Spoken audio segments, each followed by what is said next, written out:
Good morning, everybody, and welcome to another episode of Coffee Chat. And I'd like to also welcome you to our third Where in the World week.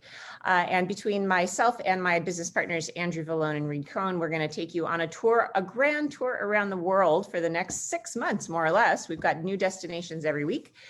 This week, we're going to focus on a topic near and dear to my heart because my mom's family is all Slovenian and my business partner, Andrew, lives in Slovenia. So that's going to be our focus of this week. So today's coffee chat, I'm actually just going to be kind of a participant in, and I'm going to let Andrew be the host of Coffee Chat this week. So Andrew, go ahead and take it away. Okay, thanks. Hey, thanks for tuning in, everyone. It's Slovenia week. I'm in Slovenia, and I thought, and Sarah and I have done a lot of Slovenia stuff, obviously, before here, and I thought, well, what can I have some different take on Slovenia? And I thought, I bet Patrick and Joanne would love to come on, as they're also Joanne's family is part Slovenian, actually part Slovenian Croatian. She'll tell you about that. And they've been over here quite a bit. So welcome to the show, Patrick and Joanne. Great to see you. Hi, Andrew.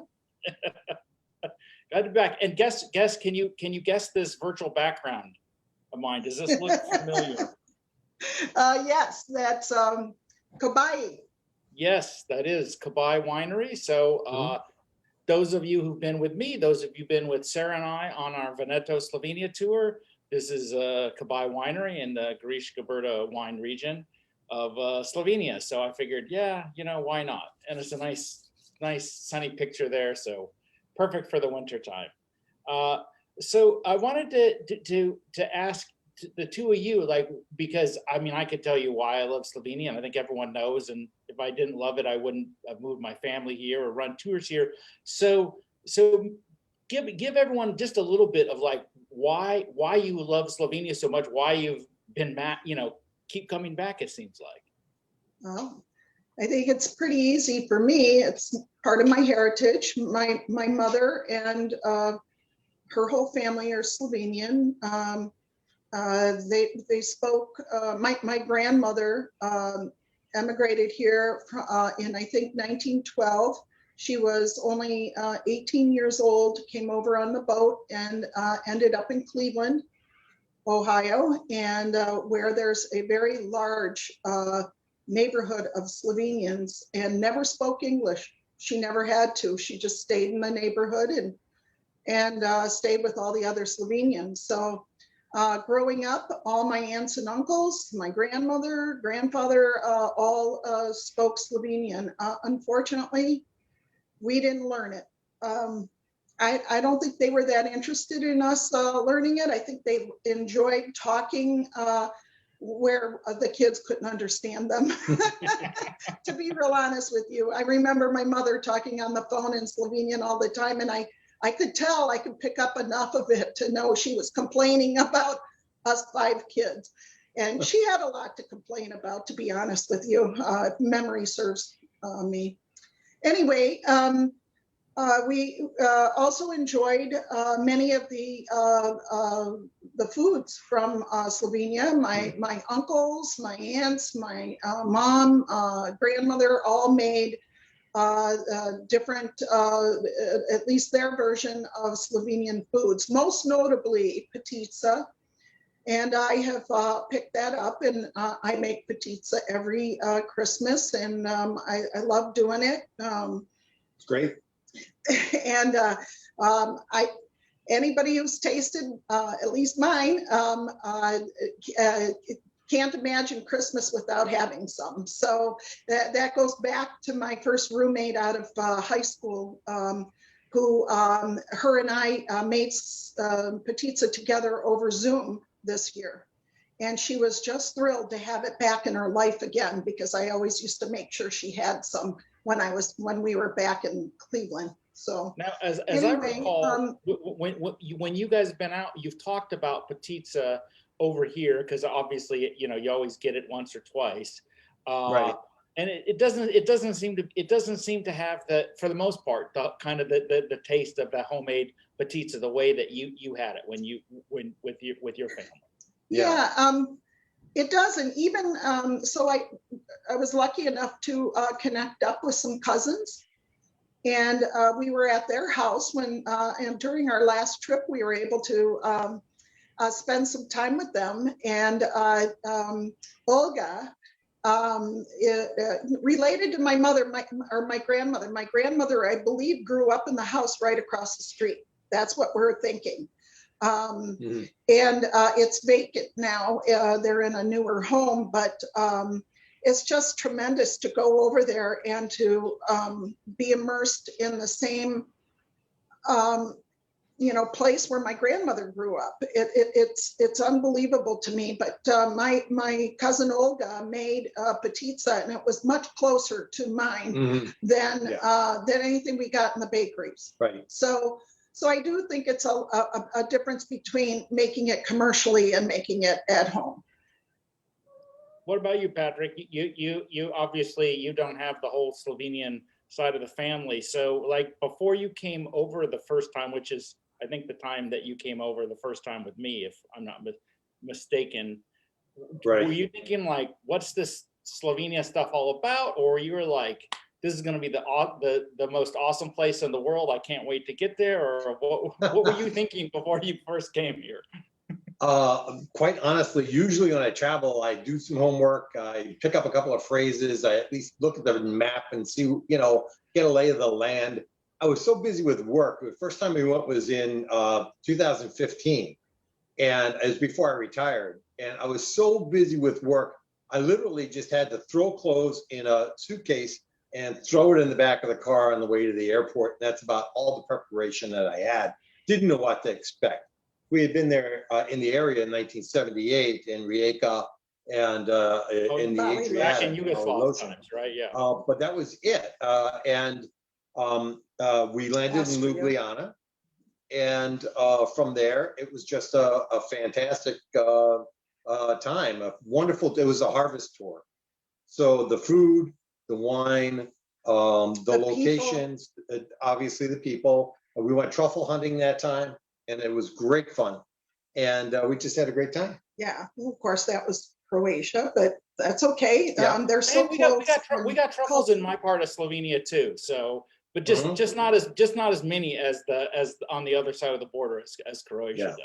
Yeah. Well, it was just fascinating. And the thing that I really enjoyed was the people, obviously. A lot of English speakers, which made it very, very comfortable and easy to slide into the Ljubljana in particular, and just a great time. We had a good. I enjoyed just about every minute of it. Yeah. So, what was the reason you were like, hey, let's come back for a second helping of this? There was just so much to do that we didn't get a chance to do the first time, and we enjoyed it so much. And it was one of those. Usually, when we traveled, Joanne and I are kind of independent, and so we will design our own type of tour and the things we want to see and when we want to see it in general. And this was the first time that I had just literally, again, the only thing I had to do was throw my suitcase in the back of your van and have you take us through and do everything. And you knew so many people, you knew so many places, and that's what made it fun too. You could relax a little bit more. There's just no way anybody could top your tours, no matter how much research, who they know, anything. They can't possibly pack in what you do. They can't. Yeah. It's your tours are just, they're almost otherworldly. I just feel like I'm on a different planet in a way. Just being able to immerse ourselves in the culture the way we do, even though we're in a group. Very hard to do that when you're traveling just the two, excuse me, just the two of you, and you try to meet people, you try to talk to people, but it's just not the same. You put us in touch with people who love to tell us about themselves, about what the work they do, how they make their wines, how they make their food. People in the restaurants are always so interested in what we're doing and how we like it there. And it's just, you just can't top what you do for a tourist. I mean, I could go back there and visit my family and all that, but honestly, I just want to go back with you again. Well, for example, Kupranichka, the goat. The goat farm, yes. The Slovenian goat herder. Yeah. Yes. Now we have to. I feel so bad because Sarah still has not been there. She's been to Slovenia many times, and we've run tours there, but she has yet to go to Kumparička. And I'm always telling her about, like, there's this crazy Slovenian guy who makes goat cheese down in Croatia, and it's like you just have to go there because you can't really tell someone until they experience it themselves. There's no way you could find it. The first time we went, the roads kept getting narrower and narrower and less paved until it was just like this dirt, 2 tire tracks through the woods. And I was saying, is this guy going to sell us to, into bondage here or something? I had no idea what was going on. And then finally we had a fantastic meal. It was a lot of fun. Alex was wonderful. It was a great time. Not fancy. I think the reason that you guys could have the experience that you have, and that I could do these things, Sarah and I could do these things there, is the country lends itself to that. It's not a country of like these big things, or like, hey, I'm only here to check off this box and get my Instagram shot or whatever. Right. And just the fact that you can go and spend all this time chatting with people, and they want to talk with you. And, they're like Matjaž from Telia Winery, he takes his time. I mean, he's way too busy to be spending time with like 5 of us, but he does. But he does. I know, it's amazing. Thing is hard. It's hard to recreate other places, really, to do it like I'm used to in Slovenia, because I kind of grew up just thinking, oh, I wonder if every place is like Slovenia, because that's where I started running my first tours in. And then I go to other places and I realize, it doesn't work as easily as it does here. And people can't just, especially with the language, like you said, everyone speaks English, so it's really easy just for everyone to have conversations and chit chat and find out all this, kind of personally connect with each other. Yeah. When we land in Ljubljana, I just feel like I'm at home. I mean, I have such an affinity for that being the first place I go to, and I can just walk down the street and feel like I belong. I really do. And I know that has a lot to do with my heritage, but I know other people have felt that way too. I've talked to other people who've been there, and it's such a friendly city, accessible in every way. And it's I don't know. I just love the fact that there's no cars downtown, and you can just walk everywhere, and they take great pride in their city there. I think they you go to the market where they have all those vegetables out. Oh my God, it's just amazing. And I guess that's the thing I'm so impressed with Slovenia, is that they take such pride in making their own food and bartering for the rest. They raise bees. Then they make their own, honey this, honey that, but honey liqueur, and they barter that for maybe some cheese that somebody else makes. They make their sausages. They make their own beer. They take pride in it. There isn't the conspicuous consumption there. That's where you buy and have all these fancy things like here in America. They don't have dollar stores with all kinds of crap everywhere. But they do. Really, I just don't take you there. What's that? I said they do have some of those, but I don't take you there. So. Okay. Well, I don't see it where we go. We go to the you don't. It's kind of you don't notice them. Right. There were McDonald's signs, but I never saw a McDonald's. I don't know where it was. Oh, you mean billboards? Yeah. I think one of the things that I always say about Slovenia is that they don't have any brand recognition. So the only way they're ever gonna like whatever, sell their products outside of Slovenia is they have to make some really, really good products. They have to make their own name and have like, yes, this is really good, because no one's going to be like, oh, Slovenian wine. It's, Right. it's top shelf. I mean, it is, but most people don't know that. So I think it helps them. They're very good at like focusing on like, here's what I'm going to do, and I'm going to make this really excellent product. And then because they're personable and they're very good polyglots, let's say, with languages, then it's also really good, because then if people come in, they could have all the conversations and whatever. So they have like kind of the travelers, visitors side of whatever little business they have, because that and it works so well. But they're like you said, they take so much pride. They're like forced to, because they know that's the only way anyone's going to know them, is because no one's ever going to know, oh, Slovenia, that's that country on the map, and here's all what they're famous for, because they're not famous really outside of this little area for any of that. And I think it probably motivates them or helps them create all this stuff that everyone seems to love. Yeah, I think you're right. That's you hit the nail on the head. So Sarah, what do you, because you were, I mean, you grew up with on one side of your family Slovenian heritage and knowing these things, and of course that was when there was no even Slovenia country. So what was it like when you came to Slovenia and then compared it with like what you had heard from your family?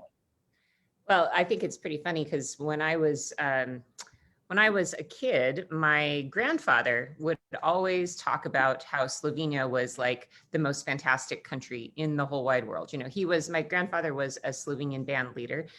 He was the polka king of Southern California, the Ed Thomason band. And my mom was his lead singer, and all of my aunts and uncles were part of the band. And so I grew up going to polka concerts all the time because of that, and learned how to dance the polka. And, we were always surrounded by music and Slovenian music. So I had this vision in my head of what Slovenian culture was, because we spent our weekends, we go down to my grandparents' house and we go to the SNPJ hall, which is the Slovenian American. We had an SNPJ too. Yeah, my grandmother's greatest aspiration for me was that someday I might be Miss SNPJ. That was like her big dream for me. Yeah. Is that you're cabbages and all kinds of good stuff. So it's like a kind of a cultural club, and they had a beauty pageant every year, and so that was always my grandmother's big thing. I'd get Miss SNPJ, and then maybe one day I'd be Miss America. That was her greatest aspiration for me. I remember her saying that to me all the time. So we used to go all the time to the club, and it was just kind of this, it was in Fontana, California, and it was this big sort of hall, and my grandfather would play, and all these people would come over and sort of pay homage to my grandfather because he was this really well-known band leader. And we'd eat klobasi and strudel and all that stuff. So that's what I thought being Slovenian was, so I had this very particular picture. And the funny thing is, and a lot of you watching know this, my dad is from Ireland. So theoretically, I'm far more Irish. I'm actually an Irish citizen, but we never grew up with that culture. We grew up with this, you are Slovenian culture.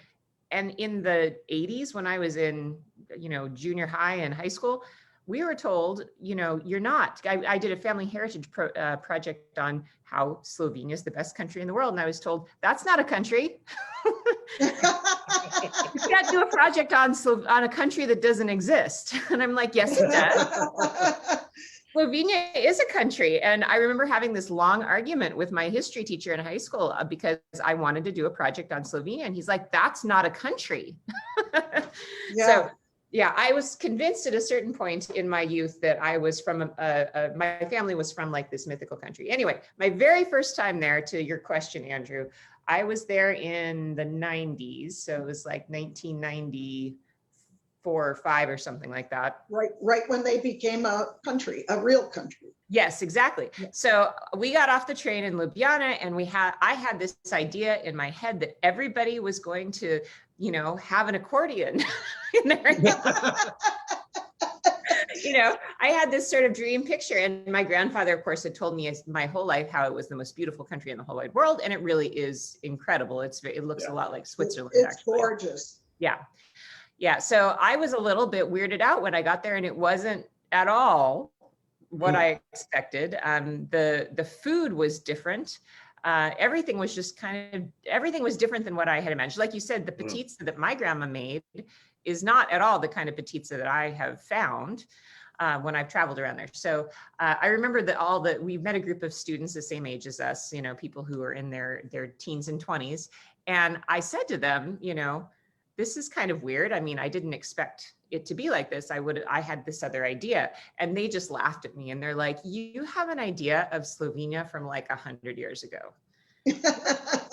But that makes sense, doesn't it? Because, similar to you, my, great grandparents immigrated. And so what I heard about was the Slovenia of the turn of the century, So yeah, anyway, very funny kind of thing. They laughed at me because of the whole polka thing. They're like, only old people listen to that, So they were just like normal teenagers. And so that was my first introduction to Slovenia, was having pretty much everything that I thought about the country completely debunked. Well, you're lucky that you had all the music around you. Of course, on the weekends, my mother would play polkas nonstop, but we were used to that. We'd go to SMPJ, we'd go to weddings, everything. It was always polkas, and it never seemed unusual to me to be around polkas. And in fact, when my parents would visit here in Wisconsin, we have a German restaurant that always had a polka band playing, and we had to go there. Right. And I never felt so proud that my son, when he was 12 years old, danced with my mother to the polkas. She asked him, Sean, would you dance with me? And he said, of course, Grandma. I thought, that's the sweetest kid in the whole world right there. My parents actually still dance. They still go out to the dances. I mean, I don't know how they do it. My dad actually, when I was a kid, we would dance, and he's a big guy, and we would spin around the floor. My dad loved to dance, and he'd throw us around the floor. And people think, oh, polka isn't that quaint. It's very athletic, actually. If you do the fast version, yes, it's there's different versions I found, and my mom used to spin. Yeah. My dad used to spin me, and my glasses would fly off my face when he'd spin me around the dance floor. That's how hard he would spin me. So yeah, it's kind of a funny thing. One of the parts about having Slovenian heritage, though, I find just is that people don't understand where you're from. I mean, how many people even now, when you say, oh, I'm half Slovenian, people go, they think, oh, Slovakia. Yes. Yeah, they have no idea. Well, Melania Trump helped that a lot. To some extent, everyone knows she's Slovenian, but I don't know if anybody really knows where Slovenia is. They couldn't point to it on a map. Yeah, well, I don't know if that's changed. It helped. It had to help. At least they heard about it. Yeah. Well, the thing is, I think what people don't understand is it's really close to everything. It's not like oh, this is, this is like on the border of Russia, or it's, next to some of the stans or someplace, when I tell people, like, I can get in my car and in 2.5 hours, less than 2.5 hours, I'll be in Venice, or I can drive 4 hours and be in Munich, or 5 or so and be in Vienna or Budapest. And I could walk 5 minutes from my place and be on the Adriatic Sea. Then it's like, what? How? It is a really nice position because it's kind of next to so many other things. And what I find really interesting, because I'm like Patrick. I'm not Slovene. I didn't know anything about Slovenia really until when I went to pick up travel books to see where I wanted to travel. I got this Lonely Planet first edition Slovenia book, and I was like, oh, this looks interesting. Where is Slovenia? And I go through, oh, it was part of Yugoslavia. And then my first thought was like, gosh, I don't remember that being on CNN. And then oh, they didn't really have a war there. That's why. But I had no idea about it. But when I first went there, I had seen pictures of Lake Bled and Ljubljana and some other things, but I also didn't have this polka thing at all. So after I went there a few times and said, oh, I think I'm going to run some tours here, that's when I started getting inquiries from people at the SNPJ. They're like, oh, does your tour have polka and this and that? And I was like thinking, the Slovenia I know isn't like based around polka. There's Right. a few places where in Gorenska and Monica's farm where you hear that, but the rest of the country, if you were like, oh, this is the polka kings of Europe, you would be like, there's not a whole lot of people polka. Well, the right thing now. is that culture is still so strong here in the United States as well. It is. But you They're wouldn't know it. stuck in the 1900s. Yeah, but the thing is, it's almost like a little bit of a subculture because most people, first of all, don't know anything about Slovenia or people who are Slovenian. It's just those of us that are Slovenian that know about this little subculture.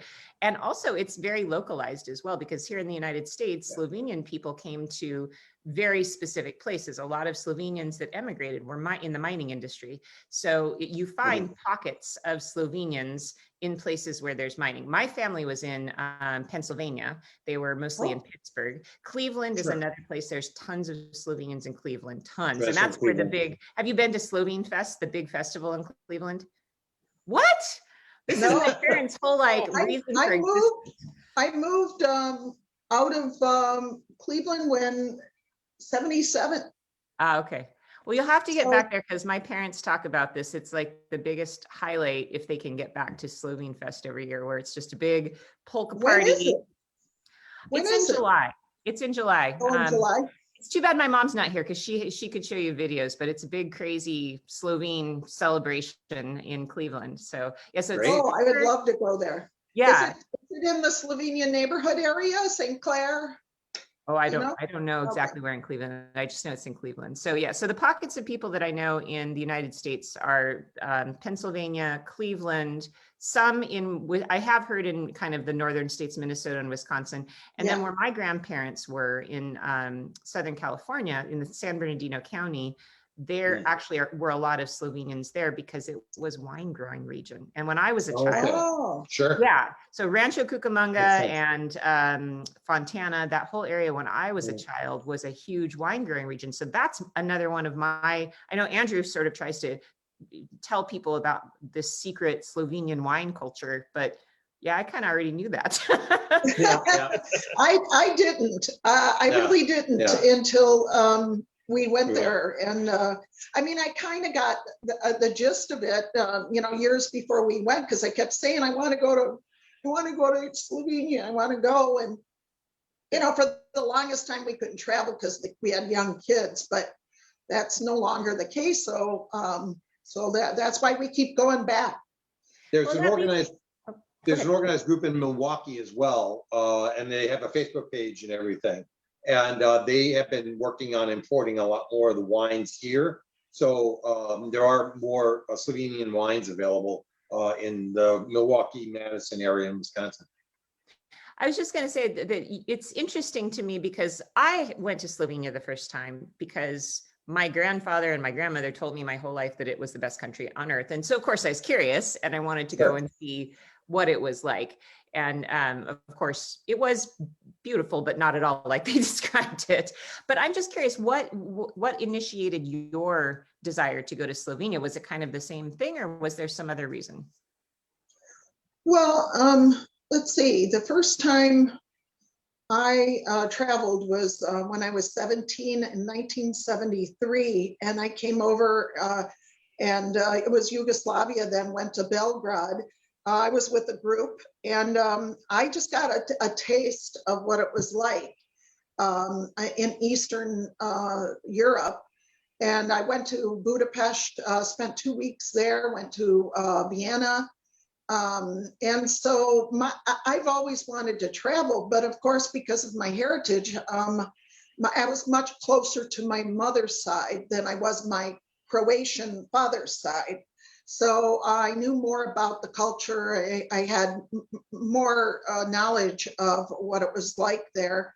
And so I just had to go back and explore Slovenia itself, because we were in Mali Lotion, which I believe is Croatia, but it used to be Italy, over the years. We were in, so we were around Slovenia, but I had to go. I just had to go. It's been a burning desire for years and years. I've always been very proud of the fact that of my heritage. I don't know. And nobody knows what to do with you when you say you're Slovenian and Croatian. So I wanted to get back to what felt good, and it does. It feels good. I feel like I belong there. When we went to see my cousins, boy, their daughter, I think she was only 15. She played the button box. They call it the button box, but she played the accordion. And so we're in their kitchen in tiny little town called Ver. And it's by, what is it called? Velike Lashki. It's like south of Ljubljana, isn't it? Something like that? It's in the middle of nowhere. Yeah, south and a little bit east of Ljubljana. It's in the middle of nowhere by Zgonce, which was my stepfather's last name, Zgonce.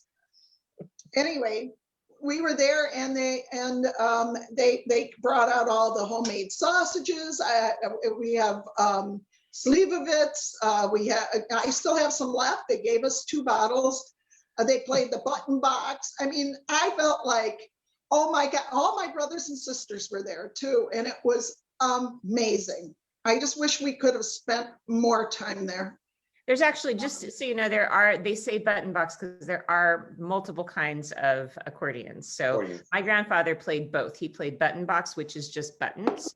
And then he played the other kind, the more traditional keyboard accordion, which has like piano keys on one side and then buttons on the other side that are chords. So yeah, I thought she had piano keys on one side. Yeah. So they might it might be an interpretation, an English interpretation to call it a button box, but I think it was accordion. I could be wrong, but I remember my grandfather having several different kinds of accordions. But anyway, I mean, who knows anybody who plays the accordion, you know? I mean, I know one person who learned to play the accordion, and she's Jewish. So figure that one out.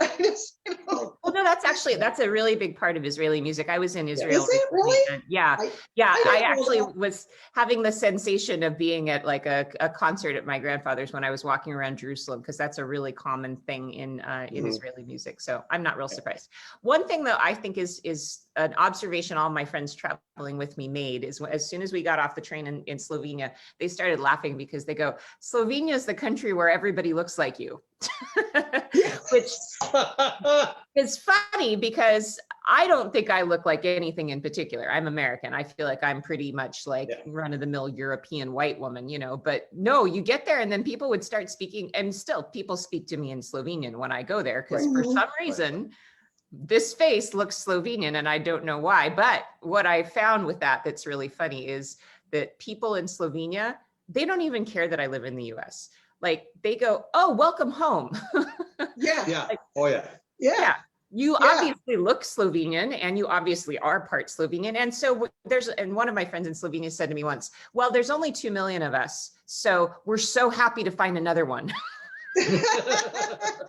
It's amazing they stayed together all these years. I mean, forever, you know, that there is a Slovenian country. I don't know. No, they are really, so enthusiastic. And that's one of the things as a person, as an American, I think we're always kind of looking for pieces of ourselves, you know, because we all feel like we're scattered and we're from different places. And so when you go somewhere, a country like that, where, you know, you've heard it your whole life and you go there and then immediately the people who live there, they go, welcome home. Like you clearly look like you're one of us. It just is like, thank you. Yeah. I had that experience first time I went to Ireland, same thing, where we went shortly after 9/11 and the outpouring of, you know, concern and the warmth was just incredible there. And again, it was that kind of thing where, you know, Patrick Kane showing up in Ireland. I mean, it was very welcoming. Yeah. Same thing here when I went to see my dad's. I went back to my dad's from Ireland, so I went to his village and I went into the local bar and I said, "Oh, I'm Raymond Murdoch's daughter, you know, and he hasn't been here in like 20 years, but I'm here to visit." And they're like, "Oh, great, welcome!" And they just started lining up beers on the counter, which was like free beer for you, as much as you want to drink. Oh, cool! I love it. Yeah. I just love it. Yeah. So I actually want to flip back to Andrew though, and because I just think it's so funny that you landed in Slovenia and emigrated there, and you know, how do you find it living in Slovenia as a foreigner? You know, I think that every year that passes, and it's been almost 7 years, it's harder for me to like compare anything, because it's like you just get more used to everything, and then you're like most of how I think about, let's say, my life or my situation is I feel, I won't say I feel Slovenian, because I don't. I feel like I'm in this, for me it's okay, like this kind of nebulous zone, like I'm not Slovenian, and it's not like America. I think it's easier if you come to America, you can become an American more. I think it's harder.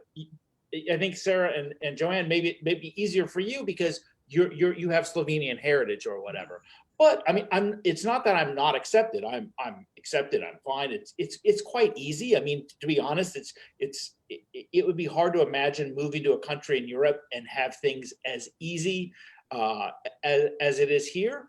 But I also just feel like I'm just kind of in this this zone where, because as you know, my wife is Russian, my kids are kind of both, but actually they speak native Slovenian now because they've been in school for so long, and they're not exactly sure, well, what are we, and I'm kind of at that point where it's like, well, we could just be like us as a family and not be necessarily anything. We can do things with Slovenians and have Slovenian friends. They can talk Russian and stuff like that. They could want to go back to America to study.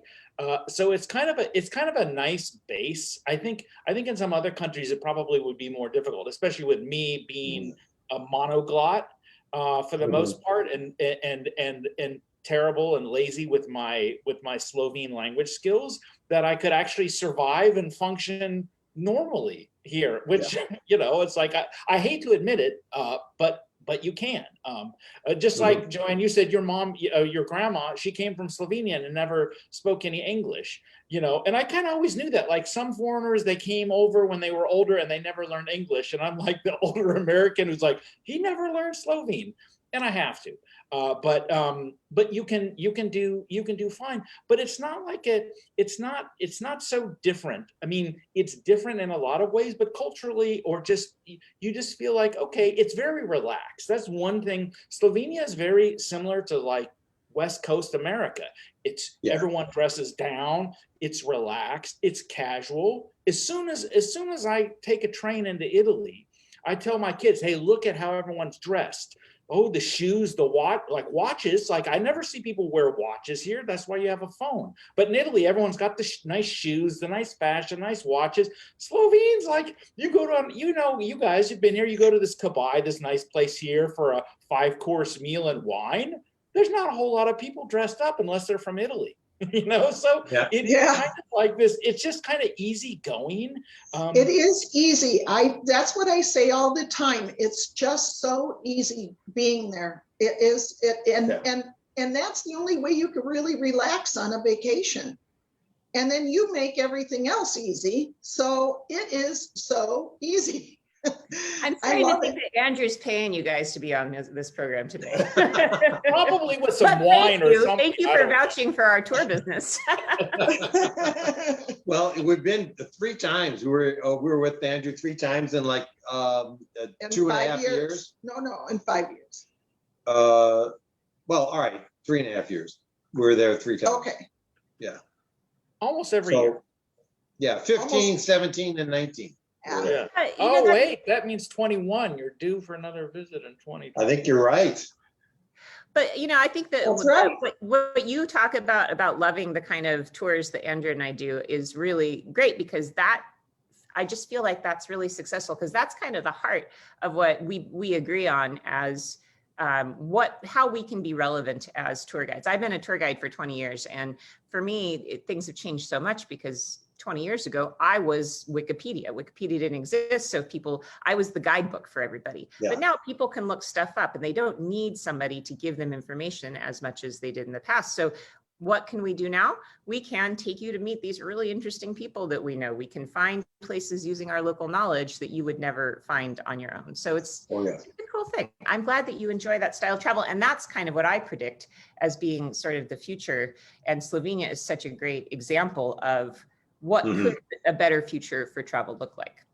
To be honest with you, we've been talking about, okay, if you can go anywhere you want to go next, where would you go? And I said, I can't go anywhere without Andrew. I said, I don't want to go and have to figure out how to get from A to B to C and what I'm going to eat that night. And oh, that's so much work. The last time we did that was in Paris. And if I go down in that subway one more time, I think I'm just going to spit. I just can't. I just don't like it. I don't like being my own tour guide anymore. It used to be fun, but not anymore. Andrew spoiled us. So you and Andrew. Well, lucky for you, Andrew and I, now that we joined forces, have like tons of great destinations. So, even if Slovenia is a great place to return to, we're. Oh, absolutely. We haven't seen everything. No. And we love going back to the same places, don't we, Andrew? I know. I think there's a few places you've been on all 3 visits. And, Yeah. but it's kind of like, you're not going to get it at home. So it's kind of Right. like, hey, it's your favorite meal, or your favorite drink, or your favorite place. Right. If you're here every other year, you might as well like do it again, because it's, Sure. it's you can't That's right. find the same kind of experience there that you do here. And what's great is, and this is what when I started doing kind of the food and wine focus, and I think you guys were like on the third time I did one of these food and wine tours, is it just makes me more curious, and I go exploring. So probably 2 years before you came, I was like, ooh, I had just found a kumparichka, the crazy goat cheese guy. And then with you guys, I'm like, okay, well, what can I find, like on your second visit? Well, what can I find that you didn't go to and that I haven't been to? And what's so we'll easy, push the envelope for you. yeah, it's just finding all these new, finding these different places. So one of the wineries we went to on your second visit, it was right here in this part of Slovenia, very close to the Croatian border. It was a crazy guy named Royats was the name of his Yes. winery. Oh, yes. Yes. Rojak. We call him Rojak. Rojak, yes, because it looks like Rojak instead of Royats on the label. And you couldn't fit between the buildings. And Yes, my van couldn't fit between the buildings to get to his little house. you had 1 inch clearance on each side of that van. That was nuts. I think we have 1 bottle of Royats left downstairs. Wow, I'm impressed that you could save that long. Well, his brother is an attorney, but I've met his brother at wine tastings, because if Royats is busy, his brother goes to the tastings. Sure. And I needed an attorney this past summer to help out with all my residency stuff, and I was like, oh yeah, well, I'm going to call the winemaker's brother and he'll set everything up. So after his legal help, he got me an attorney and I got my residency, all that stuff.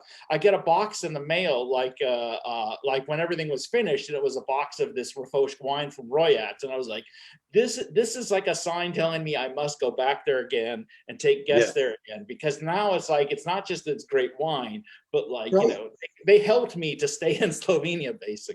That basically There you go. is an Italian story right there. I feel like you've gone full Italian now.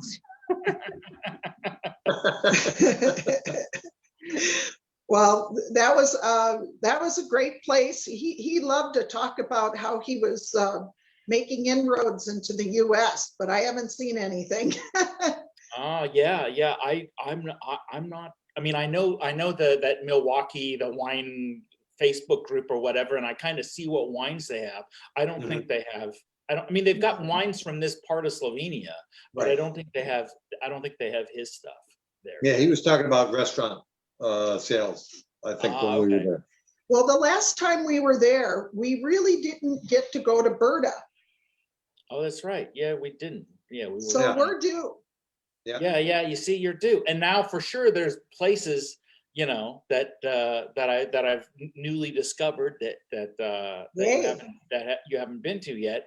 But that's kind of the fun thing. Like when Sarah and I are putting an itinerary together, it'll just be like, okay, we can do all this, but let's add something else in, or that's like too far away, so let's do something else. And it's so easy here just to find Yeah. something, or God forbid someone's sick or someone whatever, they're out of the country. So okay, here's a list of like 6 other amazing winemakers or whatever Sure. to Yeah. to visit. So But Andrew, I've got a few questions from people who are viewing right now, so I wanted to just read those. One of them is somebody just commented that they have a provisional reservation for a tour in May, and is that still a possibility? And I would say neither of us has any way to know the answer to that, right? yeah, in fact, if I'm assuming it's a provisional, if it's Yeah. a provisional reservation with us, yeah, we'll be putting an email out soon on that, because I don't think I mean, we could wait and see a little bit, but right now I don't have any insider information on anything as far as what Slovenia is going to be doing or what they're going to be requiring or things like that. So Well, Yeah. we should be vaccinated by then. Patrick's already gotten 1 shot, and I should be able to get mine in April. Yeah, it seems to me like what most countries are doing is they're moving towards having that be a requirement. We already know Romania is doing that, Iceland is doing that, Greece is Georgia, doing it, Greece. Yeah, so that's the direction everybody's moving, but I don't think there's been any, I haven't heard anything from Italy or Slovenia about what their policy is going to be yet. So I think that that's still up in the air. It's not looking good, let's just say, but Andrew and I are always keeping the faith, you never know what's going to happen. So let's just hang on for now on that one. We're going to kind of table that. So yeah, another question, are vaccines required for Slovenia? We don't know yet. So that's something we're gonna right now it might there might be some at some point there might be some common EU policy or Schengen zone policy, but There's not. we just don't know yet. Last People year getting vaccinated? I mean we have by the end of the month we're supposed to have 5% of the population, which is only 2 million vaccinated. So I don't really know. I mean, some of that's just because there's the EU's had issues getting vaccines and stuff like that. Sure, makes sense. So but I mean, I'm on the list, but of course you've got all the other different groups first and things like that. So I'm not really sure on that. So right now it seems like different countries are doing their own things, and who knows, maybe this year it'll be like that, because it might take a while for everyone to come together and say, hey, here's our common policy. But who knows, maybe the airlines are gonna, the airlines might just do it for us and say, hey, we're all gonna be like Qantas, which says, hey, if you don't have a certificate, you can't fly. So it is kind of wait and see, I'd say. I bet you're getting booked up for the fall, though. Yes, that's Sarah and I are very optimistic. We're very bullish on the fall, let's say. Okay, good. Yeah, we do have some, we have been taking provisional reservations, and we have a few tours that are, I would say about half of our tours are sold out, but we do have some space if people do want to travel in the fall, and we are feeling pretty good about it. So the other question is that somebody commented that they're planning a trip to Slovenia, and just a general question, like what do you recommend seeing? What, okay, they don't say like what they're interested or how much time they have or whatever. Okay, in general, like in general, I'd say like you could spend a few days, 2 or 3 days, like Ljubljana, Lake Bled. They're close enough to each other. You can pick either the city or the lake and see the other one easily enough. But for sure, you have to, and driving here is easy. So I will say this, I know some Americans don't want to drive in Europe. Driving here is easy and straightforward with the signs and the highways and everything. Is to have a real Slovenia experience, you have to get in a car and go to a bunch of small places and stay at some places in the countryside. If you just stick to kind of what are cities, which as Americans we would call towns or big villages, you miss out. I mean, that's not the Ljubljana is a great capital. I think everyone agrees, but Slovenia is not based around like, some countries where it's like all these amazing cities or whatever. You really need to get out and about and visit the countryside. Then you can go see some of these like the caves that I've taken you to, and other people. We love the caves. Yeah, the caves are fantastic. There's some castles to see, but all that, like, especially to be on your own, like normal agenda without worrying about certain buses that only come so often, you really need a car. And then for sure, this whole wine region from Ljubljana towards the coast, there's 4 or 5 different micro regions. So there's so much there. Even if you're not a wine person, there's just so much good food and little hill towns and beautiful nature and things like that. So, I'd say you could easily spend a week here, but you gotta get yourself a car, or if not, you get yourself a private driver or something like that. Yeah, we did that to find our cousin's house. We had a private driver. And you might want to do that if you're looking for like some little village where there's like 6 people living at, because you might not find it on your own. He had to stop and ask directions himself. We were so out in the middle of nowhere. And then the first time we went there, then I said, oh my goodness, I think this is the house where our grandmother grew up, and maybe the people across the street know a little bit about it. He just went right over and knocked on the door, and we figured out that, oh, there's our cousin Olga. So it was great. Well, and for those of you watching who don't, who have maybe Slovenian heritage or heritage of any European country, and you don't know how to get in touch with your family or how to figure out where they're even from, there are people that specialize in that. I know for sure, Sicily, for example, I know lots of people who do Sicilian heritage research, but actually, Andrew, we know somebody you introduced me to somebody in Ljubljana. Who does that as their business, so that if you are of Slovenian descent and you want to be able to find out where your family came from, you could actually hire somebody to do that research for you, because it's so hard if you don't speak Slovenian, to look through the records. So that is the research that's available. Yeah, and you definitely need that if you're going to go through old church records that are in like old Slovenian or whatever, and probably written so none of us can actually even read the writing. Yeah, and so if anyone's interested in going to Slovenia and looking at heritage, then they could leave us a comment or send us a message, and we can put you in touch with someone we know in Ljubljana, and that's their main focus is the heritage. Yeah, and actually, come to think of it, you and I recorded a podcast with her that we could post this week. Oh yeah. Oh, good idea. Yeah. Yeah, because it's an interesting business that just an interesting business model to go and help Americans find their roots. It's pretty cool. That's so nice of them. Yeah. All right, we got 5 more minutes. So just anybody watching, if you have any questions, you got 5 more minutes to ask us any questions about Slovenia or Slovenian heritage. My question is, what's next for Slovenia? Like, what are the travel trends for people who are going to be visiting Slovenia in the future? Is it more wine fountains? Well, what was it? 4 years ago, we created the first beer fountain, as they called it. Now there is a wine fountain here as well. Oh, that's great. About 15 minutes drive from where I'm at.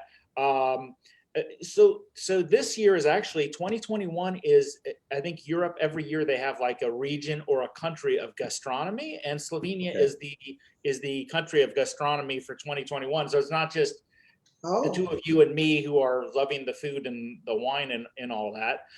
So that's going to be, it'll be a little difficult perhaps, this year, but that's certainly being pushed. Michelin came here last year, and so there's all sorts of Michelin awarded places.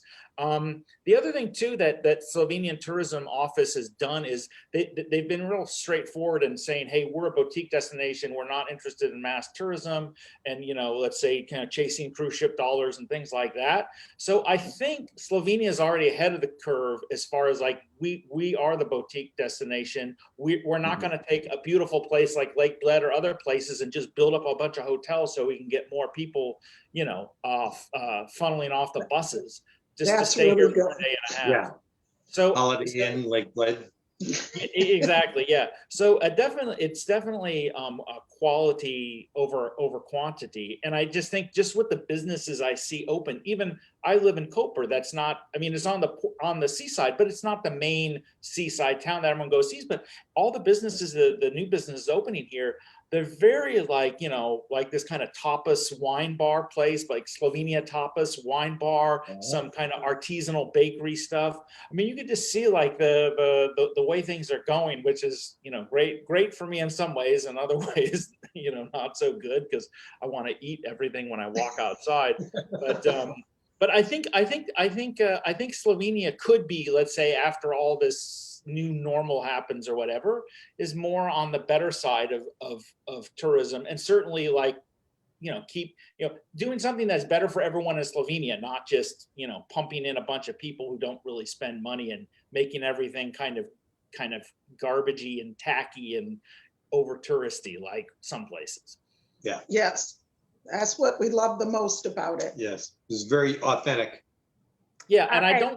I don't think it's going to lose the authenticity. So, Sarah, I want to read one thing because this is like a very unique thing that when they came out the first time, they wrote me a limerick. So when guests write you a limerick, like you're doing something okay. So I have to read this limerick because it's adorable. Okay. This is Joanne and her sister Nancy wrote this. There once was a guy named Andrew whose roads less traveled grew. He showed castles galore, private wineries and more. His guests went everywhere he knew. The sights he showed were Croat or Slovene, hilltop towns, vineyards, and the town of Rovine. We ate like queens and czars, traded our money for crotars, and ate our dinner plates clean. They're the sisters Nancy and Joanne from a Slovenian and Croatian clan. They're proud to know they were called Slow Crow, and they devised their own Slogo brand. Brothers by marriage, Patrick and Kent drank great wines to their utmost content. For most of their lives, they loved their Slav wives, but wondered where all their money is spent. That is excellent and bravo, and a good way to end our conversation about Slovenian heritage. I want to thank you so much to the Canes for joining us today and sharing your experiences researching your Slovenian roots and Irish roots too. And as always, thank you to Andrew for coordinating this week and our explorations in Slovenia. One question that we had in the comments here is about where to find what we're going to be doing. We have 2021 tours up on Adventures with Sarah. So it's adventureswithsarah.net/tours. And I'll post that in the comments. I'm not sure what if we've got do we have everything updated on there for what we're offering in the fall? For this year, yes. For next year, that probably will be up in a month or so, I'd say. Yeah, we're working on our 2022 schedule, and that hopefully will be up soon. You and I need to have a powwow about that and figure out exactly what we want to do next year. So there's going to be lots of fun coming up for all of you guys. And then this week we have tomorrow, Andrew is going to have Sasho back, which I had him on a few months back, and he's really funny and very passionate about wine. So join us tomorrow, 11 o'clock, right? For every single one of our 11:30 tomorrow, just for his schedule. Okay, 11:30 tomorrow, but in the 11 o'clock hour, all of our events this week celebrating Slovenia. And I am going to take a request. I have been asked to make batitsa in the Cucina Quarantena this week. So give me a few days to try and just do it right before I demonstrate it, because I don't want it to be a total fail. So on the weekend, probably Sunday, I'll do a special Cucina Quarantena to show you how to make batitsa, if it works. Great. Anyway, all right, everybody, thanks so much, and we'll see you again tomorrow. Thanks, Andrew. Bye. Bye. Ciao.